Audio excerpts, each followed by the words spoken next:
But we're going to talk about 2024 Michigan GT Warhammer 40K Championship. So, of course, this was in Michigan, no brainer. It had 130 players at this event, so quite big, quite huge.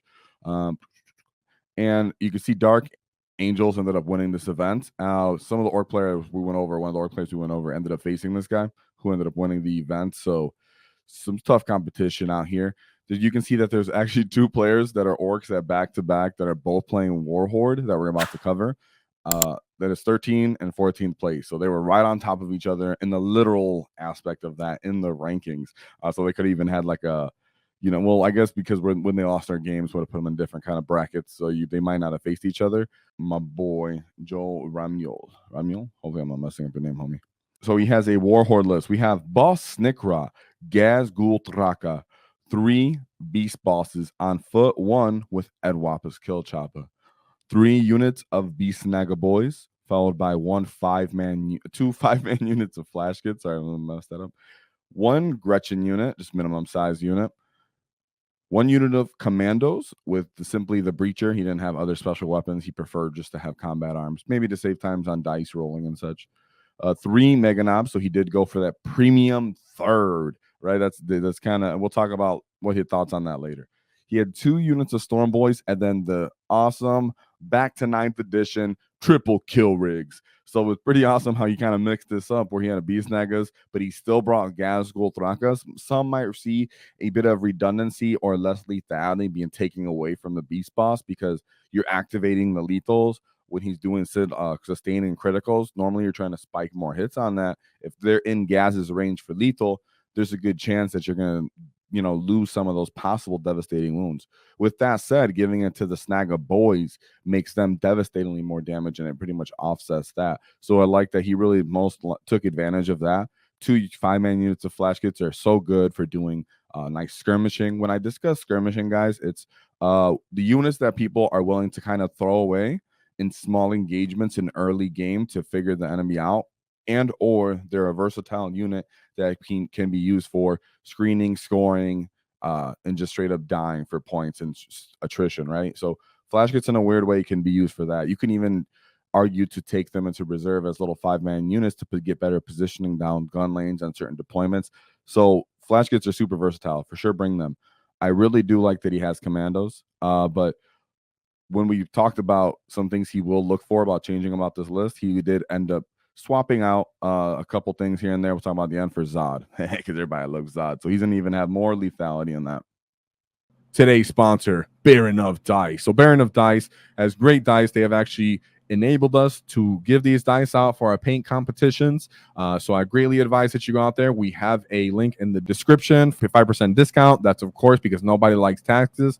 Shout out to the Baron of Dice, because they are actually customizing Orc dice just for us that you guys will be able to get a hold of, and they look exceptional. So shout out to Baron of Dice. Really appreciate you guys, and I really do suggest you get them. I love the actual texture these dice have. Beautiful, beautiful, beautiful. So let's take a look at my boy's path to victory. I do have a bit of notes, but like I said, he's in chat, so you guys can ask him directly. I'm gonna move my little monitor so I can be able to see a little bit more clearly in case you guys were off to my side. Sometimes I miss checks of that. All right, so let's take a look at his first opponent. He ended up going in to the Tyranids invasion fleet. On paper, and statistically speaking, and because of the kind of versatility Tyranids bring, this could be quite a hard matchup for an Orc player, especially if they're both in line as the same skill, same about the same skill ceiling for both players. So we have a Brood Lord, Hive Tyrant, Neural Tyrant, Gargoyles, Biovores, 3 units of Exocrines, a Gene Stealer Bomb, 2 Lictors, 2 Maleceptors, a Pyovore, and 2 Tyrannofexes, with 1 with Acid Spray and the other with the Rupture Cannon. So Rupture Cannon is the one for super destroying enemy vehicles, and the other one's for the Great Overwatch. You pretty much stick those in the middle of someone's, not in the middle of the army. Around the middle of the table, because how gigantic he is. You try to pop the Feel No Pain on him when he's in Synapse range. Then he's a Land Raider with a 5 of Feel No Pain. It's pretty much annoying. It's not necessarily Land Raider, doesn't get Armor of Contempt, but you catch my drift. Pyovore is always going to be used as something coming in from reserves. For the most part, you'll pretty much be compounding that little dude by ignoring cover on something and allowing Tyranids to throttle those shooting. But the real, meat and potatoes of this list is clearly this Gene Stealer bomb for the most part. You're going to have the Broodlord come in and immediately be pressuring you. So with that said, he said he used the extra 500 points from reserves for Smoke and Mirrors to put all 3 empty kill rigs and gas into strategic reserves. So that's quite a move. Rapid ingress in the top of turn 2 and bump the kill rigs in at the bottom to turn 2 to kill a bunch of bugs. Not to mention that he has the Kommandos. The Kommandos can be used to kind of screen out and keep the Broodlord and the Jiren Stealers at bay, as they was want to, scout, run up into you, and throw a bunch of devastating wounds. I believe that's still a rule. Maliceptors, of course, can be a difficult issue to kind of navigate with orcs. This is where you do still want to have the throwing grenades, and you're going to have the kill rig laser, lit las cannons with their psychic attacks are really going to help you here. Of course, they have their 4-up invuln, and they can just bounce it. But the point is that they're looking to pop that feel no pain. If they for sure know that they're just going to get all of their offense put on them in combat, then it makes it easy for their CP management. They're like, okay, I'm just going to use it in the shooting. If I combat, but you can put more damage into them if you're using multiple phases here. And of course, like I've said before, this is kind of funny how Flash can still kind of shoot into something like a Maliceptor if it's not in cover, especially, and just put straight volume on it and pop lethals. I'm not saying he did that, but if you're dealing with this kind of problem, it's funny how orcs have weird answers for this. And that's one thing that Joel did say he liked about his list as a whole, is he does have shooting potential and kind of mix combined arms, and that's helped him kind of overcome some of these armies. And in this case, I wouldn't be surprised if Tyranids weren't one of them with that, because he ended up having las cannons and things to do damage at range, threatening exocranes or things that are standing directly in front of him. So good job taking out the Tyranids in that case, because nobody likes Tyranids when you're orcs. They have some good damage output. Now, here was his second game, and this is actually where he ended up taking his first loss right here, and pretty much his only loss. That was not pretty much. It was his only loss for the event. So it's called Dark Angels, I suppose. Dark Angels are just a little bit of a menace of the meta right now. A lot of people are running them in a bunch of different variations. There's a lot of really good factions out there. The meta is quite balanced, so it's not like they're really destroying everybody. But when you run into them and you don't have the tools, and a lot of orc players simply lack the tools, and orc lists lack the tools to go into this, and it's not surprising, because you can argue it's actually the codex problem, not even the orc player. You could end up teching to everything into them, but then you're completely offset from the rest of the meta because they're a bit unique with their weirdness, right? So we'll talk about that in a second. But mind you, a Dark Angels player won this event.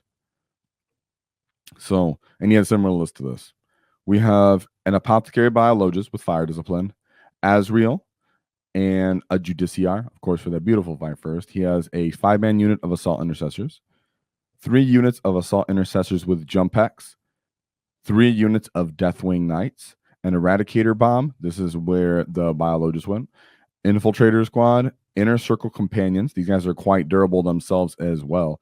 1 Repulsor, and then only 1 single Scout unit, which is kind of like that weird spot where you're like, oh, Kommandos, they have these Scouts, and I can't really trade with them because they're so much cheaper than me, but they might just get in my way. You still appreciate having Kommandos for that reason. That way they can't directly gum you up. Let's say you keep your kill rigs on the table.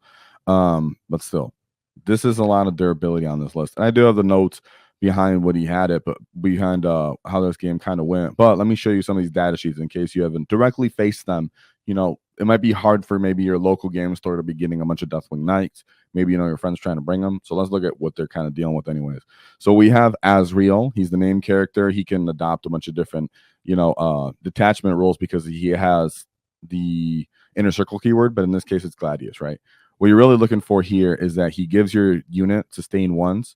He gives you a command point, and he can also give your unit a 4-up feel no pain access, which of course going into like Thousand Suns, that's why you would bring him. But if for orcs, that sucks for like you want to kill something with bomb squigs or grenades, for example, that he's in, and he can possibly just do that because it's free for him. But really, it's the sustain 1, so he's pretty much getting two of the Fire Discipline to an extent, not exactly, but to an extent with that. And then, of course, we have the Deathwing Knights, which I'm sure are out of your store and in stock in your local game shop.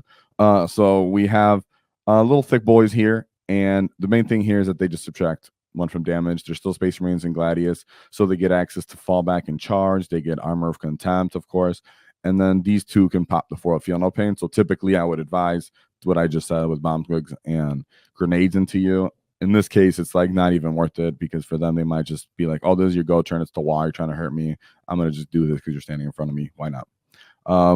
And to talk about how Joel ended up kind of using this, even though he did end up losing, the couple things that I did like that he did was, one, he was able to use Gaz's unit and to tie up 2 units of Deathwing Knights for 3 battle rounds, as he used Art as Nails. So you can see right here, as we're looking at the Deathwing Knight data sheet, they're all strength 6, right? I was gonna say typically, but they're typically running the Maces of Absolution, and then one of the great swords for the Sergeant.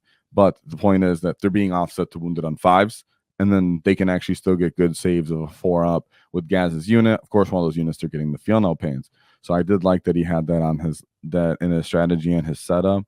That was a good, but like he said, he struggled to deal with the Judiciary with fighting first, as he couldn't carry early enough.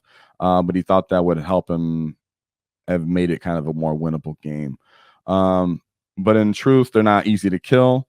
And like I said, for the inner circle companions, because they're actually quite durable. They're -1 to hit. They have 3 wounds, and they too can pop Armor of Contempt. He did want to use Wear Towers and a bunch of kill rigs into them, but that's where the Eradicator Bile Bomb just came up and ended up killing them. But Gaz did end up killing 9 Deathwing Knights in total, so that's freaking fantastic. Whoa, to Gaz for getting him stuck in like that. Very difficult matchup for Orcs. Even if you do have Gaz, you can overcome this. We've gone over this week in, week out. There's been several Orc lists and players that have overcome this, from the Dreadbob to War Horde, but it does take 1, exceptional player, 2, the right conditions, and 3, you actually have to have tools. For the most part, kind of like Gas or a similar Gas equivalent of damage output, like a big unit of mech guns where you're, re-rolling with sustain, but that's a different talk for a different day. So nothing to be ashamed of for him losing that game. Still put up 71 points. Really love to see that. Now he came back for vengeance after that, getting a 100 point in this third game, his third matchup, where he went into Imperial Fist. The guy said 4.0. So my boy's been trying. This is his 4th iteration, and I'm not making fun of him. I have an Imperial Fist army as the only Space Marine army that I have. Yes, they're straight up yellow boys with the red trim. So he's running a Gladius Task Force. He has a Captain and Terminator armor with Fire Discipline, Captain with Jump Pack, Honor Vehement, Tech Marine, Tech Marine, Tech Marine. So we got the triple Tech Marines. What's this going to look like? Pulsar, 3 units of Assault Intercessors with Jump Pack, a Blade Guard Veteran Squad, 3 Gladiator Lancers. That's pretty legit. 1 Hellblaster Squad with only 5-man unit, and then 2 Terminator squads, 1 being a nice fat 10-man unit. So there's more of a theme, kind of interesting list. I'm not sure if he should have paid for the Gladiator Lancers. This doesn't look obviously the most competitive list, but my guy's trying here. He's trying with his Imperial Fist. I understand it. One thing just to take away from this game with Ramuel is he wanted to say that he was able to kind of protect himself with the Kommandos turn 1 from being assaulted by the Jump Pack dudes, and he pretty much used Gas to pretty much tank things completely on turn 1. Of course, keep in mind the kill rig with this Feel No Pains means that Gladiator Lancers aren't going to kill them as reliably as you might think as the Orc player, and definitely as a Space Marine player is going to be hoping when he goes into the matchup. Usually he's going to be like, yes, I got 3 Lancers and you got kill rigs, but they're not all going to get line of sight to them at the same time, especially because I like to say put kill rigs on the flanks. So you shouldn't be able to get line of sight with all the kill rigs. All the Lancers on 1 kill rig. Therefore, you can actually have a good chance of surviving it, even if 2 look at you. For the most part, if 1 looks at you, you're very likely to be well off unless your dice just completely fail you, which definitely can happen, because we Orcs. So we have his 4th matchup here. Make sure I'm missing that. There we go. So in his 4th matchup, he has the Greater Demons. Shalaxi Hellbane does what now? That's pretty much what he said. So we have, sorry, I looked at something here. Be'lakor, a Bloodthirster, the Great Unclean One with Endless Gift. That's the 4-up Feel No Pain, my boys. A Shalaxi Hellbane with a Beat Stick, as I'm sure you all know. A Bloodletter, 2 units of 3 Nurglings, nice little small units for infiltration. 40 points, guys, to just get up in someone's face with these weird offset models and -1 to hit auras. 2 units of Plague Bears. These guys are oddly durable. 2 wounds of pop. T5. I believe they have invulns because demonics. And then a Beast of Nurgle, another oddly durable unit that can regen if you don't kill it in that phase to full health. 2 flamers. Okay, so not complete demon spam, but it is 4 of the most elite and best ones. And of course, in the Orc matchup, Be'lakor ends up being not a priority as much because you're just like, well, you know, you're for shooting and I'm for crumping. You should just kind of run him down. So in this one, he was saying overall was pretty one-sided. You can imagine, since he has gas and triple beast bosses, that when it's go time, he can punch away the Bloodthirster, Be'lakor, Salaxi. You don't necessarily kill the Great Unclean One if you can help it, right? You don't try to like throw everything into him because he has a 4-up Feel No Pain. You can be too much commitment and then you can get cleaned up. A lot of the time, you kind of want to box him out with Grots, Storm Boys, whatever, File Skids, things that can get in the way. Get him stuck in like some little part of the table and just kind of ignore him for a second, kill everything else, and then come deal with him later if you have to. So in this one, he pretty much emptied his kill rigs, allowed them to be screens, as there's obviously not any shooting in this case, so he doesn't have to worry about kind of being in the open if he can't hide everything. Therefore, he's able to keep them disembarked, put the kill rigs forward, use them as big move blocking screens. Most people wouldn't think that, but that's a good idea because none of the small stuff's going to be able to do it. They're going to have to commit one of their big, thick, greater demons in this case, which are all about 300, over 300 points besides the Great Unclean One, of course, with the 4-up Feel No Pain, which is why I said you don't go into him. He's the one they want you to go into, right? So, of course, he wouldn't go into that. Joel knows more than that. And then, of course, he doesn't want to get battle shocked against greater demons. And so, in that case, he was trying to stay away from that. From what I remember, if they pass it, what if they get the D3 mortal wounds? I think they suffer D3. I think you suffer D3, and then they heal D3 if they pass it, right? I have to look into it again. Nonetheless, great job by Joel for taking out one of these monster dim mashes. Of course, you can get a little bit more monstery and mashy, but that's still quite a potent list. And plague bears and stuff have sticky objectives. So it was really nice. Good win right there. Going into his 5th game, it is time for the World Eaters. In this case, it's called the Lord of Skulls. So let's take a look. Can you imagine what's on this list? I'll let you guys take a guess at what's on this list, right? It's called Lord of Skulls. So we have Angron, Lord Invocatus, World Eaters, Master of Execution, 2 Jackals, which these guys have nice sticky objectives as well. 1 fat unit of Berserkers. That's to escort this World Eaters Master of Executions. I'll show you him in a bit, in a second. And then a Khorne Berserker, like I said, Khorne Berserkers, big unit, pretty much just to protect him. A World Eaters Rhino, which is for the same unit. So it's their version of the knob.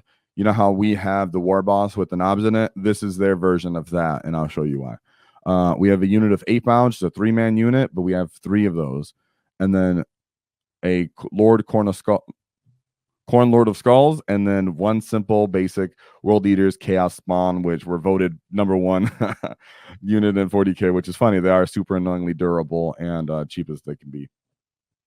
So I'm sure most of you guys are familiar, but real quick, World Eaters, Master of Executions. Of course, he gets 5 first. He's really good at taking out characters. He can re-roll the hit roll and wound roll. He's sitting at 2 ballistic weapon skill 2+, strength 7, -2, 3 damage, but his enhancement of the Berserker Glaive makes that strength 8 and then damage 3. He gets devastating wounds and precision. So of course he can precision out your character, re-roll the hit rolls, a wound roll, get devastating wounds to hopefully the first barrage of devastating wounds. He's hoping to kill your character, and then from there the leftover kind of damage bleeds over into 3 wound models. So quite killy. And then this is one thing I want to point out that I think a lot of Orc players kind of forget, and people in general kind of forget, is this basic 8-bound unit isn't just for being killy.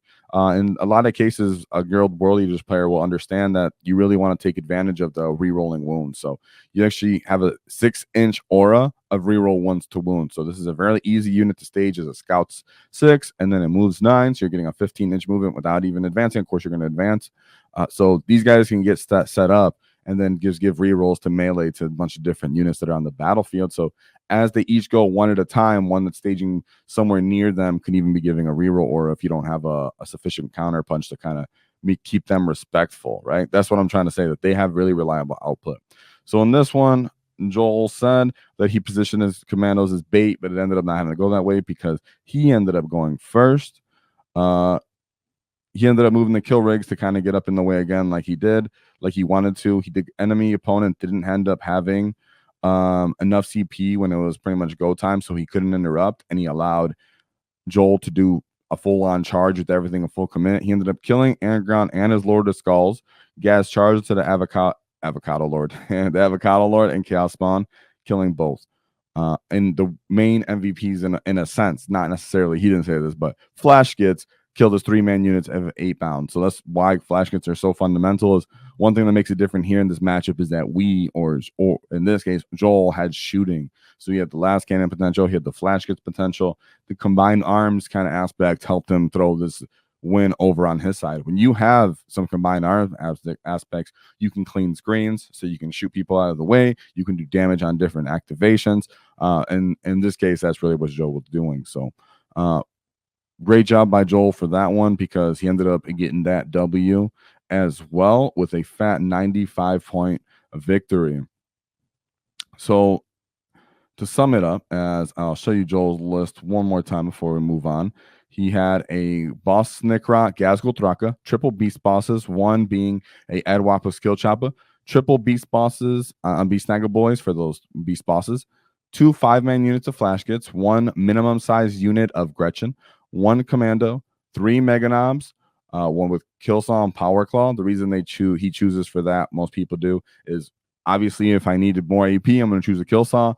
If I need more volume of punches, I'm going to pick the Power Claw. No, you do not get to use both. You have to select. But in War Horde, that's fine, because you have sustained hits and you have lethal from Gaz and such, so it feels good. And it's a good tool to understand. 2 Storm 5-man units of Storm Boys, and then triple kill rig. He full went on for the triple kill rig. I really love that.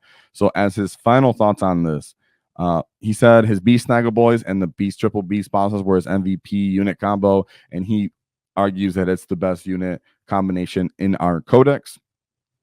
He said the 2 5-man units of Flash Gets and the War Tower were game-changing a lot of the time, and his opponents would usually say, wow, this is more Orc shooting than I'm used to seeing on the normal Orc list. He did make some changes here to where, like I said, he ended up complementing the list with Zagra, War Snagga, and a unit of super runs. He dropped 1 Commando, one Mega Knob unit for that. He dropped the Commando unit for that, actually. Ooh, and 1 Mega Boss, or Mega Knobs, excuse me. So he ended up pretty much swapping out Zod for the Commandos. I still think it's worth it. The fact that you can here we go them on critical 5+ to hit, even though I usually wouldn't do that. The games where you can get free go to ground is really nice. So Zod ends up working out really good. You can surround transports that have durable units inside of them, or kill units. That way they don't disembark. You can tag a bunch of shooting armies in matchups. Really screen alpha strikes in a way that's a bit more rewarding, because you don't always lose the entire unit. So yeah, I can see why he ended up going for that. So that being said, shout out to Joel Rammuni. If you enjoyed the clip, check out the full video here. If you'd like to see more tactics, click here. Let's get stuck in, lads!